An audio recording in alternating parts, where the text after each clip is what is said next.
बहुत समय पहले की बात है।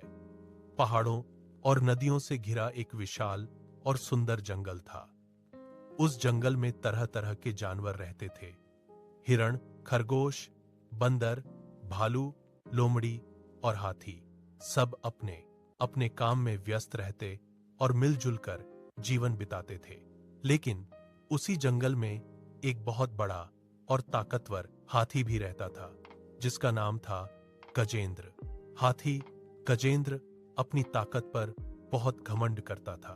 वह सोचता था कि जंगल में उससे शक्तिशाली कोई नहीं है। एक दिन वह जोर जोर से चिंघाड़ते हुए बोला, सुनो जंगल के सभी जानवरों, आज से इस जंगल में मेरी मर्जी चलेगी। जो मेरी बात मानेगा वह सुरक्षित रहेगा और जो नहीं मानेगा उसे मैं अपने पैरों तले कुचल दूंगा। हाथी की आवाज इतनी तेज थी कि दूर दूर तक गूंज गई।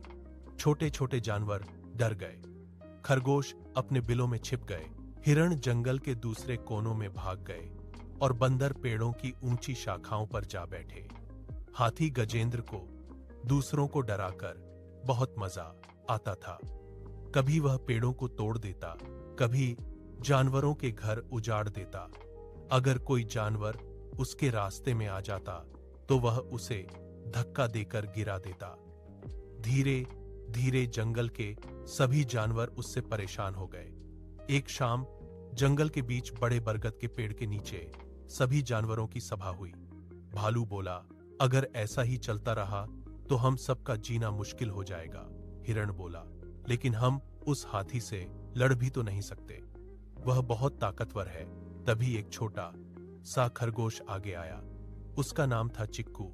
वह शरीर से छोटा जरूर था, लेकिन दिमाग से बहुत तेज था।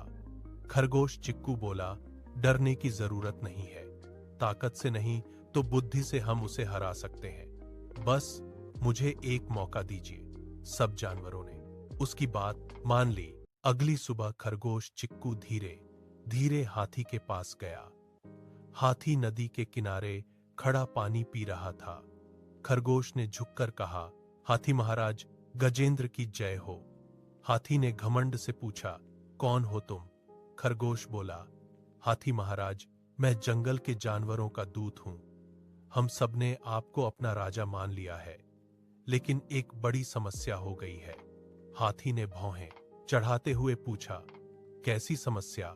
खरगोश बोला, हाथी महाराज, इस जंगल में एक और हाथी आ गया है। वह खुद को असली राजा कहता है और आपको चुनौती दे रहा है। यह सुनते ही हाथी गजेंद्र गुस्से से लाल हो गया। क्या इस जंगल में मेरे अलावा कोई और राजा?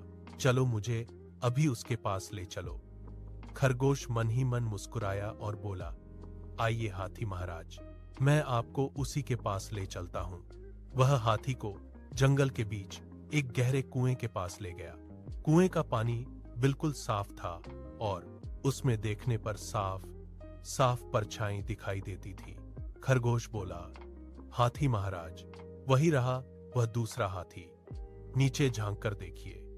हाथी गजेंद्र ने जैसे ही कुएं में झांका, उसे पानी में अपनी ही परछाई दिखाई दी। वह गुस्से से चिल्लाया, अरे बदमाश, तू मुझे चुनौती देता है। उसकी आवाज कुएं की दीवारों से टकराकर वापस गूंजी, चुनौती देता है। हाथी को लगा कि नीचे वाला हाथी भी उसे ललकार रहा है।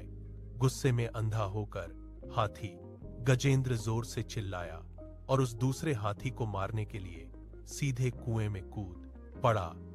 लेकिन जैसे ही वह कूदा, वह गहरे पानी में गिर गया। कुआं बहुत गहरा था। हाथी जितनी कोशिश करता उतना ही फिसल जाता। आखिरकार थककर वह वहीं फंस गया और जंगल से दूर हो गया। खरगोश तुरंत भागकर जंगल के जानवरों के पास गया और सारी बात बता दी। सभी जानवर खुशी से झूम उठे। बंदर पेड़ों पर उछलने लगे, हिरण खुशी से दौड़ने लगे और भालू जोर जोर से हंसने लगा। भालू ने कहा, आज छोटे से खरगोश ने अपनी बुद्धि से पूरे जंगल को बचा लिया। उस दिन से जंगल में फिर से शांति और खुशहाली लौट आई। सीख, इस कहानी से हमें यह सीख मिलती है कि सिर्फ ताकत ही सब कुछ नहीं होती। बुद्धि और समझदारी से बड़ी समस्या का हल निकाला जा सकता है।